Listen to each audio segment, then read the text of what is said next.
Hello and welcome to UD Pathshala chemical kinetics lecture number 4 specially board के लिए।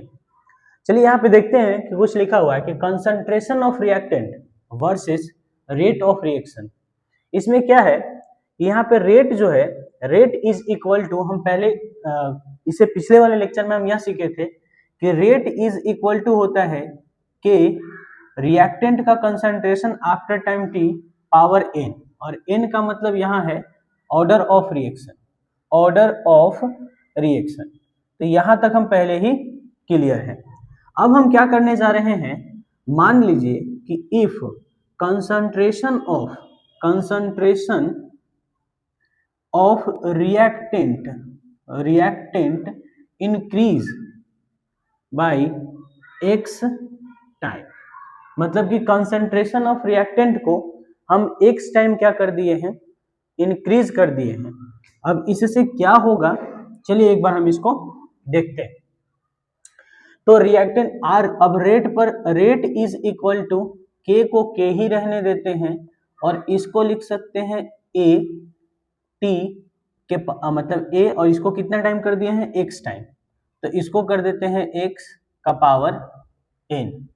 अब इसको सिंप्लीफाई करके अगर हम लिखना चाहें तो हम इसको लिख सकते हैं r इज इक्वल टू, है ना, k के जगह पर k को बाहर ही रहने देते हैं, a के पावर n इंटू x के पावर n कर सकते हैं। x के पावर कितना कर सकते हैं, n कर सकते हैं। ऐसा लिख सकते हैं क्या?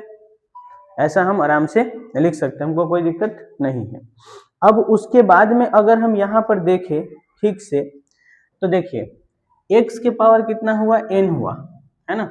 r इज इक्वल टू यहाँ पर k a के पावर n इंटू x के पावर n, और अगर ठीक से देखा जाए तो k इंटू a के पावर n, इसका वैल्यू अगर हम देखें तो ये क्या है, r ना, तो r new is equal to r old into x के पावर n। अब यहाँ पर n क्या है, n है order of reaction, order of reaction, मतलब कि इस x को जितना फर्क पड़ेगा उतना ही फर्क उस नया रेट को पड़ेगा। जैसे कि सपोज करते हैं अगर रेट जो है वो कितना है, 1 है, मतलब ऑर्डर 1 है, तो क्या हो जाएगा, न्यू रेट पर कितना फर्क पड़ेगा, एक एग्जांपल से समझने का कोशिश करते हैं, ठीक है ना। देखिए जैसे कि हमारे पास क्या है, यहाँ पर कंसंट्रेशन दिया हुआ है A का, जो कि अभी है 1, और ये कितना हो गया, 2 हो गया, यानी कि ये कितना टाइम हो गया, 2 टाइम। रिएक्टेंट को हम 2 टाइम किए तो रेट पे कितना फर्क पड़ेगा, चलिए देखते हैं, रेट पे कितना फर्क पड़ेगा, चलिए देखते हैं। तो रेट पे क्या फर्क पड़ा, इसके 2 गुना होने से आर ओल्ड जो था वो आर ओल्ड को ओल्ड ही रहने देते हैं, इनटू एक्स को कितना गुना किए हैं, 2 गुना, तो 2 के पावर 1 यानी कि 2 गुना हो गया। कितना हो गया, 2, क्योंकि इसको हम मान करके चल रही है फर्स्ट ऑर्डर है। कौन सा ऑर्डर के लिए हम चेक कर रहे हैं, फर्स्ट ऑर्डर के लिए हम चेक कर रहे थे। तो फर्स्ट ऑर्डर के लिए कितना हो जाएगा, आर ओल्ड को 2 के पावर n से मल्टीप्लाई किया, क्योंकि रेट कितना गुना हुआ है, 2 गुना। नहीं समझ में आ रहा। अगला क्वेश्चन को देखा जाए, सपोज करते हैं कि हम कंसंट्रेशन, जैसे ये A है ना, A अभी मान लेते हैं यहाँ पे 4 है और ये हो गया 16, ये फर्स्ट ऑर्डर के लिए चेक कर रहे हैं। तो फर्स्ट ऑर्डर के लिए इस वाले पे रखते हैं कि आर न्यू को क्या फर्क पड़ेगा, तो R new is equal to होता है आर ओल्ड इंटू एक्स के पावर n, और ये x क्या है, कितना टाइम किया गया है ना। तो आर न्यू के जगह पर R new is equal to R old के जगह पर आर ओल्ड रहने देते हैं। अब ये कंसंट्रेशन कितना टाइम हो गया, तो कंसंट्रेशन कितना टाइम हुआ है, 4 time.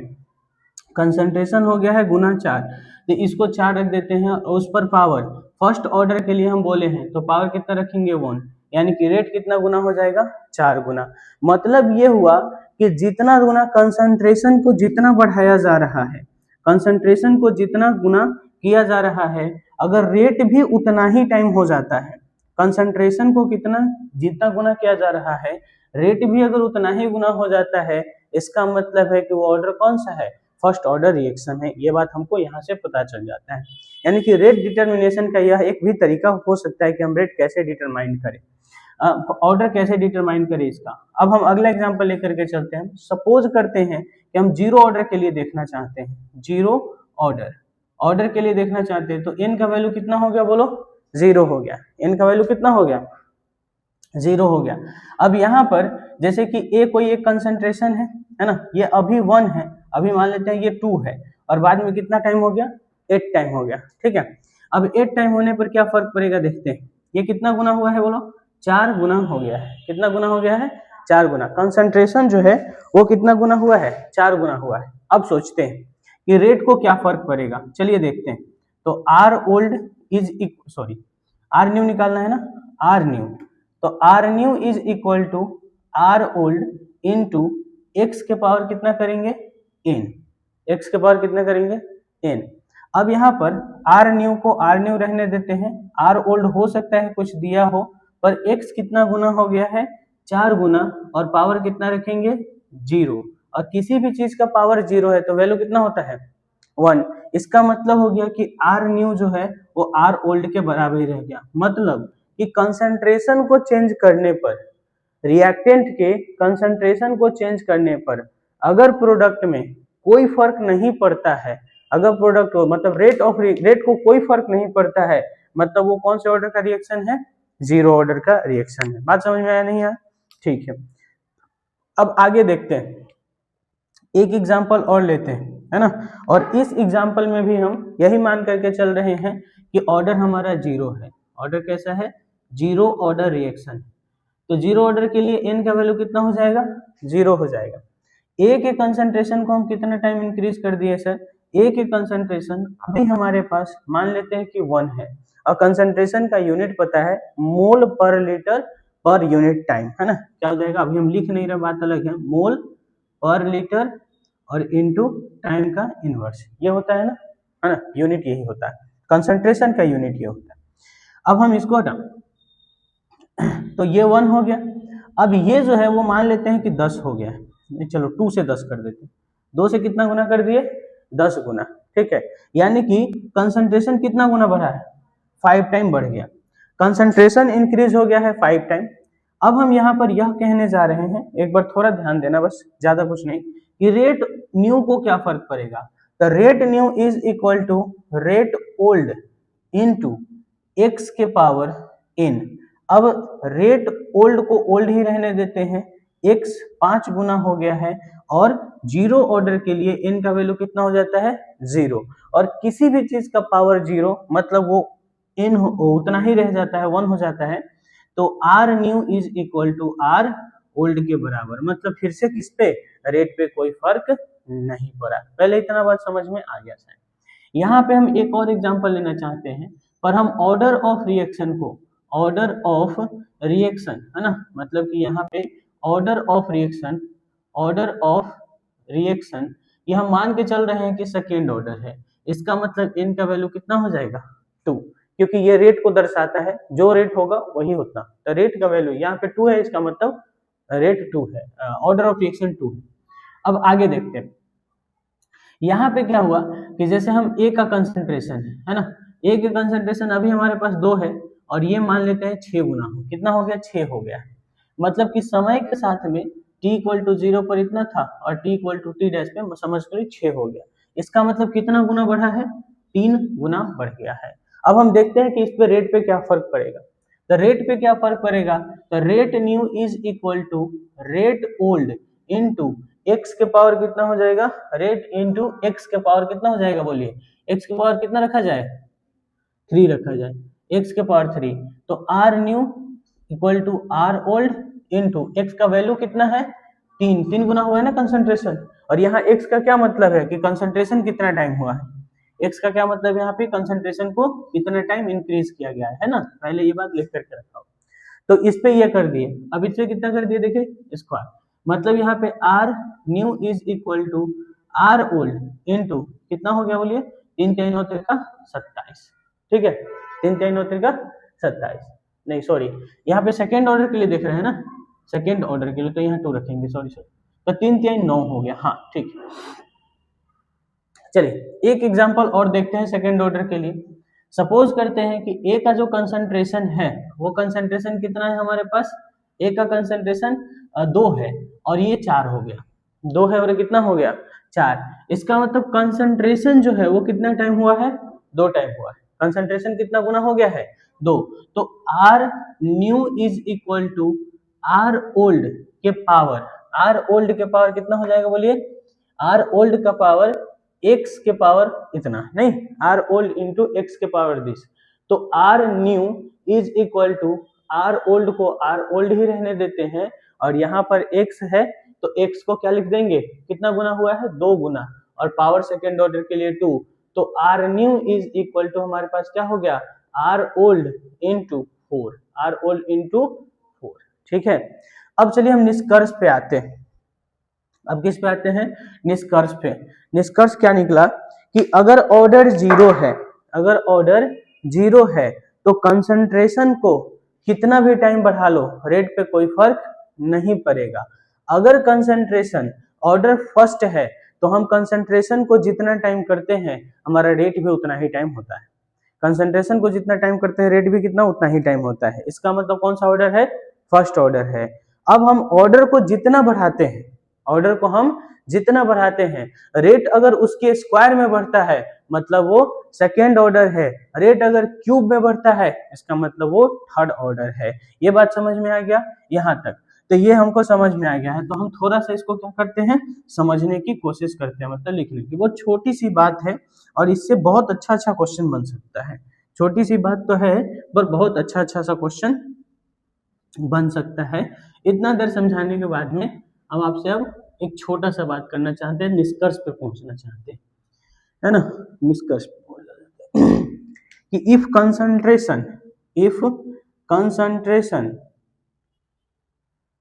Concentration increase then rate also increase, also rate is same, rate does not change, rate अगर चेंज नहीं होता है, if concentration increase then rate does not change, rate अगर चेंज नहीं होता है तब हम क्या बोलेंगे यहाँ पे, if concentration increase then rate does not change, मतलब ऑर्डर कौन सा है, इसका मतलब है कि ऑर्डर जो है 0 है, ऑर्डर कैसा है 0 है। या फिर हम यूं कह ले, उल्टा पढ़ लेते हैं कि 0 ऑर्डर में कंसंट्रेशन के चेंज होने से रेट पे कोई फर्क नहीं पड़ता है। ये पहला पॉइंट, पहला इंपॉर्टेंट पॉइंट। दूसरा पॉइंट को अगर हम लेकर के चले तो हम यहाँ पे ये बोलेंगे कि if concentration increase two time and rate also increase 2 times, then first order reaction।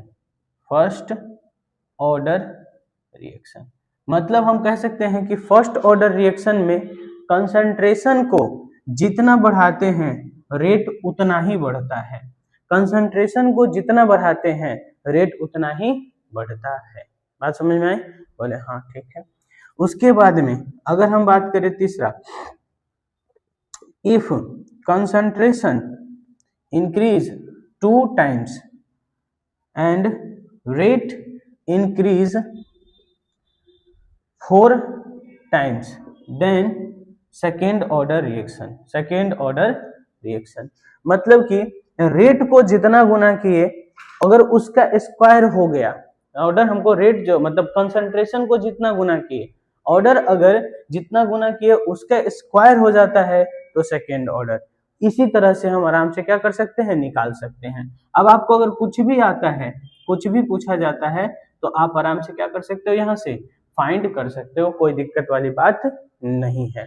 तो एक बार इसको नोट कीजिए, ये बोर्ड में आने का पूरी प्रोबेबिलिटी है और कॉम्पिटिटिव एग्जाम में भी आ सकता है। एक बार इसको लिखिए, ये क्वेश्चन आपके सामने है ना। इसमें हमको बोला है कि आपको रेट लिख के बताना है। तो रेट क्या होता है के ए और बी, यहाँ पे एक्स और वाई होगा। अब ए के रेस्पेक्ट में इसका ऑर्डर क्या है और वाई के रेस्पेक्ट में इसका ऑर्डर क्या है, यही आपको बताना है। ठीक है, यानी कि ए के रेस्पेक्ट में ऑर्डर क्या है और बी के रेस्पेक्ट में ऑर्डर क्या है।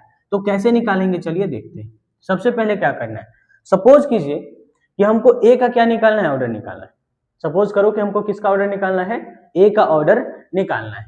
हम बोले अगर ए का ऑर्डर निकालना है तो हमेशा उसके रिस्पेक्ट में बी को कांस्टेंट मानोगे, यानी कि उस स्टेप को देखो जहां पे बी क्या है, कांस्टेंट है। यानी कि फर्स्ट से सेकेंड आने पर बी कांस्टेंट है, इसका मतलब है कि बी के बदलने, बी तो बदल ही नहीं रहा है, मतलब अगर रेट चेंज हुआ है, अगर रेट चेंज हुआ है फर्स्ट से सेकेंड स्टेप में, इसका मतलब है कि सिर्फ किसके चेंज होने से हुआ है, ए के चेंज होने से हुआ है, इसलिए हम इसको कांस्टेंट मान लें। बोले ठीक है। चलो अब यहां पर क्या कि यहां पर अगर हम ए से बी को देखें, ए से बी को देखें तो हमको यह पता चल रहा है कि ये ए को 2 गुना किए हैं, ए को कितना गुना किए हैं, 2 गुना किए हैं, और ए के 2 गुना करने से रेट भी कितना गुना हुआ है, 2 गुना। अब इसको देखिए कि if concentration increase 2 time then rate also increase 2 time, मतलब जितना कंसंट्रेशन चेंज हुआ है रेट भी उतना ही चेंज हुआ है, मतलब ए के रेस्पेक्ट में तो ऑर्डर फर्स्ट है, ए के रेस्पेक्ट में ऑर्डर कितना है फर्स्ट है। अब हमको बी के रेस्पेक्ट में सोचना है, अब हमको किसके रेस्पेक्ट में सोचना है, बी के रेस्पेक्ट में सोचना है। अब बी के रेस्पेक्ट में सोचने के लिए हम गए ए के पास, है ना, पूछे तुम कहीं किसी भी स्टेप में सेम हो क्या, यहाँ किसी स्टेप में सेम नहीं है, इस बात का क्या मतलब है। अब तो इसका मतलब क्या है, अब ये क्वेश्चन बहुत अच्छा सा क्वेश्चन बन जाता है कि ए का तो फिक्स हो चुका है कि ए जो है वो फर्स्ट ऑर्डर काइनेटिक्स को फॉलो कर रहा है, लेकिन बी के बारे में अगर सोचा जाए तो वो कैसे करेंगे, सर मेरे लिए मुश्किल हो गया। हम बोले चलो देखते हैं कि यहाँ पर क्या है कि जब हम ए से मतलब कि स्टेप नंबर सेकेंड से स्टेप नंबर थर्ड के पास आ रहे हैं तो ए जो है वो 2 गुना हो रहा है, ये कितना गुना हो रहा है, 2 गुना। और यह बात हम पहले ही फिक्स कर चुके हैं कि ए जो है वो फर्स्ट ऑर्डर है, मतलब कि ए के 2 गुना होने से, ए के कंसंट्रेशन अगर 2 गुना होता है तो रेट भी कितना गुना होगा, 2 गुना होगा। लेकिन यहाँ पे अगर रेट को देखा जाए तो रेट तो 8 गुना हुआ है ना, 8 हुआ 72, हाँ 8 गुना हुआ है, रेट कितना गुना हुआ है, 8 गुना। मतलब ये ध्यान से सुनिएगा, थोड़ा सा कॉम्प्लिकेटेड क्वेश्चन है, ध्यान से सुनना कि कहने का मतलब यह है कि ए जो है वो तो फिक्स कर चुका है पहले स्टेप से, जब हम पहले स्टेप से दूसरा स्टेप में आए, फर्स्ट स्टेप से सेकेंड स्टेप में आए तो ए जो है वो फिक्स कर लिया था कि हम जब भी बदलेंगे, यानी कि ए से बी में आया तो इसके बदलने से, क्योंकि तब बी बदल नहीं रहा था तो सिर्फ ए के बदलने से रेट 2 गुना हुआ था, मतलब हमको ये पता चल गया कि जो फर्स्ट ए है वो फर्स्ट ऑर्डर कैंडिडेट्स को फॉलो कर रहा है। अब सोचना था बी के बारे में, तो हम सोचे कि अगर ए कहीं कांस्टेंट होगा तो फिर देख लेंगे ए के कांस्टेंट, बी उसके बाद में चेंज कर देंगे, हो जाएगा। लेकिन ऐसा नहीं हो पाया, लेकिन ऐसा नहीं हो पाया, इसका मतलब ए भी चेंज हो रहा है, बी भी चेंज हो रहा है। अब कैसे किया जाए, तो ए को जब चेंज कर रहे थे, ए से जबकि सेकेंड स्टेप से जब थर्ड स्टेप के पास पहुंचे तो हमको पता चला कि ये 2 गुना हो रहा है, तो इसके 2 गुना होने से, ये बात हमको पहले पता है कि फर्स्ट रेट है तो इसके 2 गुना होने से रेट भी 2 गुना होना चाहिए था, लेकिन रेट 8 गुना हुआ, मतलब 2 गुना तो इसके वजह से हो गया। अब हम 2 को ऐसे लिख सकते हैं, 8 को ऐसे लिख सकते हैं क्या, 2 गुना 2 गुना 2, 8 को क्या हम ऐसा लिख सकते हैं, 2 गुना 2 गुना 2। इसका मतलब है कि ये जो 2 गुना है वो तो ए के बदलने से हो गया, मतलब ये जो 4 गुना हुआ है वो बी के बदलने से हुआ होगा। इस बात का यही मतलब है ना कि ये जो 4 गुना हुआ है वो किसके बदलने से हुआ होगा, बी के बदलने से हुआ होगा। तो अब देखते हैं कि बी कितना गुना हुआ है, तो बी के 2 गुना होने पर, बी के 2 गुना होने पर कंसंट्रेशन जो है वो 4 गुना हो गया। कंसंट्रेशन कितना गुना हो गया, 4 गुना हो गया। नहीं समझ में आया बात, कंसंट्रेशन कितना गुना हो गया, 2 गुना। इस बात का मतलब है कि बी जो है वो सेकेंड ऑर्डर कैंडिडेट्स को फॉलो कर रहा है। नहीं समझ में आया बात, है ना, ये और अच्छा सा क्वेश्चन है, बहुत अच्छा क्वेश्चन है। तो जो बी है वो सेकेंड ऑर्डर कैनेटिक्स को फॉलो कर रहा है, नहीं क्योंकि सिंपली अगर रहता तो आराम से हो जाता। ये आज का एक लास्ट क्वेश्चन देखते हैं, एक एक कॉन्सेप्ट एक दिन में समझेंगे, अच्छा सा कॉन्सेप्ट था। चलिए यहाँ पे क्वेश्चन क्या है कि एक कोई रिएक्शन है जिसमें m से n बन रहा है, मतलब हमारे पास रिएक्टेंट कौन है, m है। इसमें क्या बोला गया है कि अभी टाइम t = 0 है तो कंसंट्रेशन 2 है, रेट भी 2 दिया हुआ है। कुछ समय के बाद में क्या हुआ, रेट जो है वो 2 गुना हो गया। रेट के 2 गुना होते ही जो हम कंसंट्रेशन 2 गुना हो गया तो रेट कितना गुना हो गया है, 8 गुना हो गया। रेट कितना गुना हो गया, 8 गुना हो गया है। तो हमसे पूछा ऑर्डर ऑफ रिएक्शन कितना होगा, तो कर लेते हैं Rn इज इक्वल टू, है ना, R ओल्ड इनटू कितना हो जाएगा यहाँ पे x के पावर n, है ना। R न्यू कितना है, 16 है, R ओल्ड कितना है, 2, x का पावर कितना हुआ है 2, तो यहाँ पे n, इसको इधर लेकर के आ जाएंगे तो ये हो जाएगा हमारे पास 8 इज इक्वल टू 2 के पावर x, इस 2 को कितना लिख सकते हैं 2 के पावर 3, और यहाँ पे 2 के पावर n। बेस अगर सेम है तो पावर क्या हो जाएगा सेम हो जाएगा, है ना। तो यहाँ पे कितना हो जाएगा सीधे सीधी n का वैल्यू 3 आ गया, और जो n का वैल्यू आया वही ऑर्डर ऑफ रिएक्शन होता है। तो ये हो गया, रूल भी बता दिया, मतलब उस क्वेश्चन में रूल नहीं बताया तो यहाँ पे बता दिए। इस तरह से भी आप कर सकते हैं, हर के रेस्पेक्ट में ऑर्डर को फाइंड करो और ऐसे करके देख लो। पर हमको लगता है कि एनालिटिक्स से ज्यादा इजी हो जाता है ये पॉइंट पढ़ने के बाद में, ठीक है। तो तब तक के लिए पढ़ाई करते रहे, ऑल द वेरी बेस्ट।